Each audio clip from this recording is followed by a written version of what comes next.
Hello, hello everyone. It's me, Arden Lee. I am back today with another video, and today the topic that I want to address is how to break free from cycles of narcissistic control. So what we're going to do in this video is we are going to look at the pattern of narcissistic abuse, and we are going to look at the cycle that starts to happen and something that you can realize and understand about that can help you, hopefully, I hope, to free yourself from that pattern and bring at the very least bring that greater awareness to it, so you can see in real time what is happening and the futility of staying in a situation like that. So if you're not already familiar with me, I'm Arden Lee. I'm the creator of the Repatterning Project, which is an 8-week course along with an online community of support that I have created for people to understand the incidents in their lives that have caused them to take on certain patterns and beliefs and certain programming in their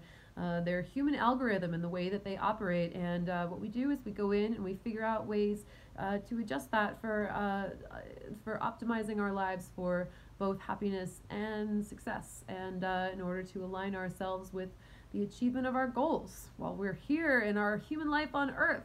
So if that's something that interests you, I do encourage you to check out the description box, where you're going to find a link to a free PDF guide about the Repatterning Project, and you're also going to find a link to the Repatterning Parlor, which is a free community on Facebook that I moderate, and I would love to see you there. It's a community of like-minded individuals who are all looking to achieve the same amount of creative freedom in their lives, that same empowerment, that form of reality creation from that place of sovereignty. So if that sounds like something you're interested in, come and hang out with us, and make sure you say hi. As I said, I moderate that group, so make a post, introduce yourself. I would love to hear from you. So today we are talking about the topic of how to break free from narcissistic control. So I'm reading this incredible book. It's over here on my table. It's called Unbroken Brain. It's by Maya Zalovitz. Unbroken Brain, a revolutionary new way of understanding addiction. If you've been following my videos for a little while, I've mentioned this book in a couple other things because there's so many great, cool topics that are coming up in it. And in this particular one, wow, this is just such a useful book for understanding how our brains pattern themselves, because even though that book is specifically geared toward talking about addiction, it really is applicable to so much of our patterns and our behavioral compulsions, right? We have behavioral addictions, quote unquote. I hate using that word, right? And I'll probably make a video about what I'm learning about that as well, because I always make this big fuss about how, substances are not addictive, or things are not addictive the way that substances are. You can't have a sex addiction because sex is not inherently an addictive thing. But it turns out, like, actually anything can actually be addictive, because addiction is not what we think it is, because it's not about the inherent harmfulness of the substance, but rather about the patterns that we take on when we start doing something and we continue to do it for that same reward. So that could be a lot of different things, and I still don't like using the word addiction, because I feel like it weaponizes the thing that someone says is addictive, rather than looking at responsibility for our own human behavior and our choices. But I'm going to save that for another video, and today I'm going to talk about how to break free of that pattern of narcissistic control that can so often feel like addiction, or very least like compulsion, right? We have relationships with people where we're totally not happy. We're in that relationship and they're giving us some sort of a fix that we're craving, and we can't leave because we keep going back, right? And this has happened to me as well. I've absolutely been in at least 2 of those relationships, if not more, and I'm pretty intimately familiar with that cycle. So I'm gonna share with you something from this book in particular that's been sort of opening my mind to a little bit about how that works. And essentially, if you guys have heard of a Skinner box, the Skinner box experiments, Dr. Skinner was someone who did a research on behavior in pigeons. And what he did was he put them in a box, and he had a button that they could press to get a treat. And he tried different kind of patterns, with when they would get a treat, and when they would, and how that would affect their relationship to pressing the button. And what he discovered was that the most powerful way to get the pigeons to push that button to receive a treat was by making that reward of the treat come as randomly as possible. And that became known as intermittent reinforcement. So when he basically had this button, be a random treat generator. Like sometimes you press it and you get a treat, sometimes you press it and you don't.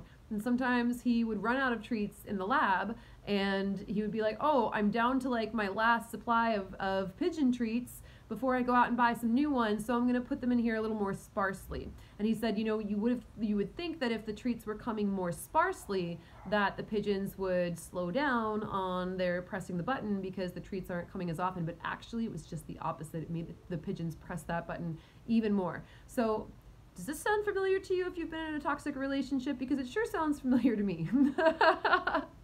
Something about the toxic patterns of narcissists is that they will use intermittent reinforcement on purpose, whether they're aware that that's what they're doing or whether they just have a sense that that is what has worked for them in the past when they're manipulating people. What happens in a toxic relationship with a narcissist is that they'll start out by figuring what it is a pigeon treat to you, right? That's why people sometimes love bomb people, right? They come in and they try to be your ultimate fantasy, and sometimes they even really listen to your like they'll really go in and like ask you a lot of questions and want to know about like what your fantasies are and how you love to be loved, because they want to know what pigeon treat to give you, right? And in the beginning it can so often look like they really care about you and they want to love you the way that you want to be loved, right? But really the truth is they want to manipulate you the way that you want to be manipulated. So it's certainly like, yeah, sometimes in the beginning maybe you do just have a great conscientious partner who wants to get to know you and wants to do that for positive reasons, right? There's nothing wrong with wanting to love someone in the way that they want to be loved, because you actually want to love them, right? And you don't want to make it scary like that. But it is it is often also a way for narcissists to gain control over the people that they're looking to gain control over. They want to know what that thing is that you want, that you're going to be willing to press that button for. So then they start giving it to you, right? They start giving you that pigeon treat, that way that you want to be loved, that, calling you the pet names and giving you lots of physical affection and lots of validation in front of their friends, or like whatever it is that you're really craving. And then they start to pull it away, right? Then it starts to become more and more random, because what they want you to do is they want you to become pliable and to continue pressing that button. And pressing that button is whatever they're trying to manipulate you into doing to getting that reaction from them again. So maybe they'll say something to you like, well, I would be kinder to you or more loving to you if you would just lose 10 pounds. I'm sorry, but I'm just not attracted to you right now because of the way that you look. And you're like, holy shit, oh my gosh, well, if the only thing standing between me and getting the love that I want is losing 10 pounds, then okay, I guess I'll go to the gym, right? Now hopefully that should be a warning sign first. Like that should be a red flag. If someone's like, oh, the thing that's keeping me from loving you the way you want to be loved is just 10 pounds, like that's pretty lame, because obviously someone who's going to love you is going to love you regardless of the way that you're particularly pleasing to them or what have you. So, but if you don't see that as a red flag, especially if you're, when I was younger, I would have been like, oh, well, just 10 pounds doesn't seem like that big of a deal. So whatever. Okay, I'll just give in on this one. Right. But it never stops. It's always something else. It's always, they're going to pull back and they're going to randomize enforcement, that reinforcement. They're going to randomize that more and more and more to keep you more and more pliable, because what they want is they want you to be that pigeon pressing that button, because you're going to do more and more and more things to try and figure out what it is that you need to do to get that fixed from them again, right? And here's what's really interesting. This also has to do with like gambling addiction, right? So many people who are gamblers will keep gambling because they want that fix. They want that win. They want to win that money, and they'll actually gamble away all of the money that they have in search of that fix of getting it back, and it gets worse and worse and worse, right? So, but just like a gambler might have their superstitions or their, you know, their special lucky charm, like, oh, I win if I'm doing this, or if I'm playing at this point in the day or whatever, you know, you think that maybe it's just like, you know, a stupid human superstition, but actually the pigeons will do the same thing too. So the pigeons, it's shown, I'm, you know, looking at the book now, I'm going to read from the book. It says,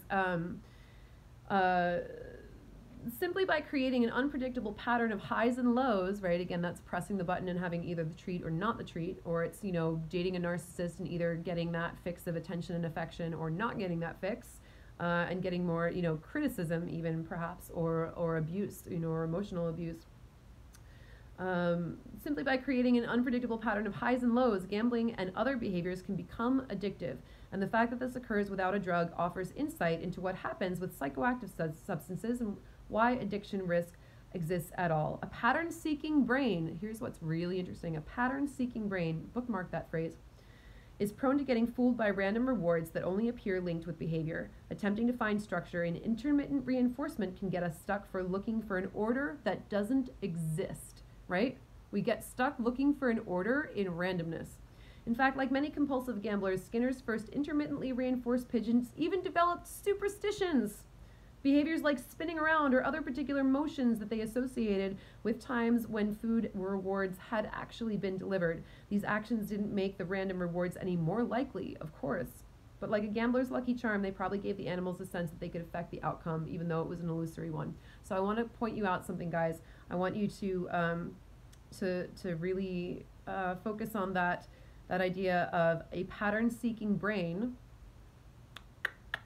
is prone to getting fooled by random rewards that only appear linked with behavior. Attempting to find structure in intermittent reinforcement can get us stuck looking for an order that doesn't exist. And this is a particularly germane to me in my situation because, as you know, I have a pattern-seeking brain. That's actually what makes me really good at creating my and facilitating my course, because I'm able to look at people's lives and the issues that they're dealing with, and I'm able to discern where the pattern is and help, you know, collaboratively for me and that person, that participant, to look at where it's showing up in their lives and what the root of it is and how we can find that and how we can change it.